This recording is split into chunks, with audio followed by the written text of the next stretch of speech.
কেবলামুখী কেন হতে হবে? নামাজ কার পড়ছেন? কাবার না আল্লাহর? হ্যাঁ, নামাজ কাবার না নামাজ আল্লাহর? বলুন সবাই। তো আল্লাহর যদি নামাজ হয় তাহলে কাবার দিকে মুখ কেন করতে হবে? তাহলে কি আপনারা এটাই বিশ্বাস করছেন বা আপনাদের ধারণা যে কাবা ঘরের ভিতরে আল্লাহ ঢুকে রয়েছেন? হ্যাঁ, আল্লাহ কাবা শরীফের ভিতরে বসবাস করেন? ওটা আল্লাহর বাড়ি? হ্যাঁ না, কাবাকে বাইতুল্লাহ মানসুব করা হয়েছে, যেটা আল্লাহর ঘর। ওই ঘরে আল্লাহ থাকেন না, ওইটুকু ঘরে আল্লাহ আনবেই না। ওই কাবা তো দূরের কথা, সারা পৃথিবীতে আল্লাহ পাক এত বড় যে আল্লাহ পাক সারা পৃথিবীতেই সংকুলন হবেন না। তা আল্লাহ কোথায় আছে? আল্লাহ, এটা আমাদের সকলেরই বিশ্বাস, আল্লাহ সব দিকে রয়েছেন, পূর্ব পশ্চিম উত্তর দক্ষিণ সব দিকে। এবং এক হাদিস পাক এসছে, কুলুবুল মুমিনিনা আরশুল্লাহ, মুমিনদের হৃদয়টাই হচ্ছে আল্লাহর আরশ। মুমিন মানে এখানে আল্লাহর ওয়ালি, আহলে বাইত পাক, ওনাদের হৃদয়টা হচ্ছে আল্লাহর আরশ, ওখানে আল্লাহ থাকেন। তো আল্লাহ তাআলা তো সব দিকেই রয়েছেন। তা আপনি যদি খালি বলেন আমি পশ্চিম দিকে কাবার দিকে মুখ করবো, তাহলে কি পূর্বে আল্লাহ নাই? উত্তরে কি আল্লাহ নাই? দক্ষিণে কি আল্লাহ নাই? তো সব দিকেই তো আল্লাহ রয়েছেন। তা সব দিকে যদি আল্লাহ রয়েছেন, এটা আপনার ঈমান হয়, তাহলে কাবার দিকে মুখ করে কি দরকার? আপনি রাস্তা দিয়ে হাঁটছেন, উত্তর দিকে মুখ করে হাঁটছেন, এমন সময় মাগরিবের আজান হলো, উত্তর দিকে দাঁড়িয়ে যাবেন কেন? আপনার ঈমান আল্লাহ উত্তরে আছে কি, তাই না? দক্ষিণে দাঁড়াবেন, পূর্বে দাঁড়াবেন, হবে? মুখ করতে হবে কাবার দিকেই। কেন? আচ্ছা ভাই, ইসলাম আসার আগে তো কাবার দিকে মুখ ছিল না। আগে যত পয়গম্বর নামাজ পড়েছেন বাইতুল মাকদিসের দিকে মুখ করে, জেরুজালেম, যেটাকে নিয়ে এখন যুদ্ধ চলছে, বুঝতে পেরেছেন না? এমনকি আল্লাহ রাসূল সাল্লাল্লাহু আলাইহি ওয়া সাল্লামও প্রথম ওই দিকেই মুখ করে নামাজ পড়েছেন। কাবা কেবলা হয়নি, বুঝেছেন না?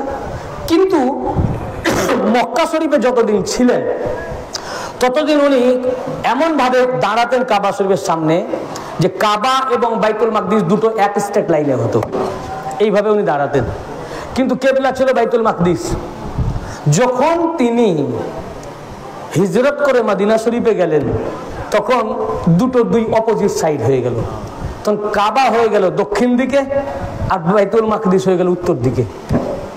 বুঝতে পেরেছেন না?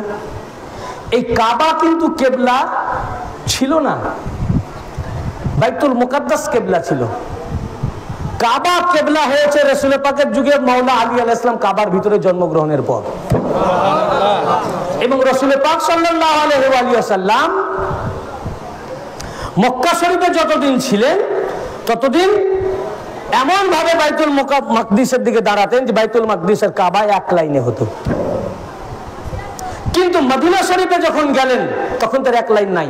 বাইতুল মাকদিসের দিকে মুখ করলে কাবা পিছনে, কাবার দিকে মুখ করলে, কিন্তু কাবা তো কেবলা আল্লাহ পাকের তরফ থেকে হুকুম আসে নাই, কিন্তু হুজুরের ইচ্ছা যে আলীর জন্মস্থানটাই কেবলা হবে এবং আল্লাহরও ইচ্ছা।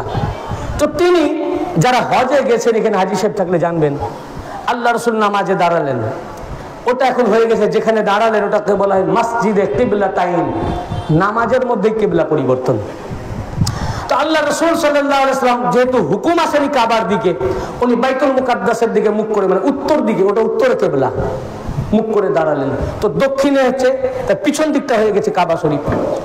4 রাকাতের নামাজ ছিল, 2 রাকাত হয়েছে। আল্লাহ রাসূল বারবার চাইছেন যে আমার মন যখন চাইছে কাবাকে কিবলা, তাহলে নিশ্চয় আল্লাহ পাক আমাকে কিবলার দিকে ঘুরাবেন। তো উনি বারবার আকাশের দিকে তাকাচ্ছেন নামাজের হালতেই, যে ওহী আসে কিনা। কোরআন পাকে আয়াত পাক এসেছে, আমি শর্টে আনার জন্য আমি অত এতে যাচ্ছি না। তো 2 রাকাত যখন হয়েছে আল্লাহ পাক আয়াত পাক নাজিল করলেন যে আপনার বারবার আকাশের দিকে মুখ উত্তোলন করা দেখে আমি বুঝেছি যে আপনি কি চান। অতএব হে আমার হাবিব, আপনি চাইলে যেদিকে খুশি কিবলা পরিবর্তন করতে পারেন। আপনার ইচ্ছা হলে বাইতুল হারাম কাবা শরীফকে আপনি কিবলা করতে পারেন। নামাজের মধ্যেই 2 রাকাত নামাজ হয়েছে, সামনের দিকে বাইতুল মুকাদ্দাসের দিকে মুখ করে দাঁড়িয়েছেন, পিছন দিকে কাবা। তিনি নামাজের মধ্যেই ঘুরে গেলেন, ঘুরে কাতার চিরে একদম পিছনের দিকে চলে আসলেন, উল্টো দিকে, বুঝলেন না? আর উনার এটা দেখে সাহাবায়ে কেরাম অবাক, এটা কিরকম? নামাজের মধ্যে যেখানে আমাদের কাসির হলে নামাজ ভেঙে যায়, উনি উল্টো দিকে একদম কেবলার মানে বাইতুল মুকাদ্দাসের উল্টো দিকে ঘুরে গেলেন, ঘুরে গিয়ে আবার কাতার চিরে চিরে চিরে পিছন কাতারে চলে গেলেন। সাহাবায়ে কেরামরা করলেন কি তখন উনাকে অনুসরণ করে তারা উল্টো দিকে ঘুরে গেলেন। বুঝতে পেরেছেন না? কিছু কিছু সাহাবীর মনে সন্দেহ হলো, তারা ঘুরলো না, তো তারা ঈমানচ্যুত হয়ে গেল। বুঝলেন না? একই নামাজের মধ্যে 2 রাকাত বাইতুল মুকাদ্দাসের দিকে, বাকি 2 রাকাত কাবার দিকে। তখন থেকে কাবা কিবলা হয়ে গেল। ওই জন্য ওই মসজিদ থেকে বলে মসজিদে কিবলাতাইন, 2 কিবলার মসজিদ। বুঝলেন না? এইটা হলো কখন? মওলা আলী জন্মগ্রহণ করার পর। মওলা আলী আলাইহিস সালাম কাবা শরীফের ভিতরে জন্মগ্রহণ করেছেন।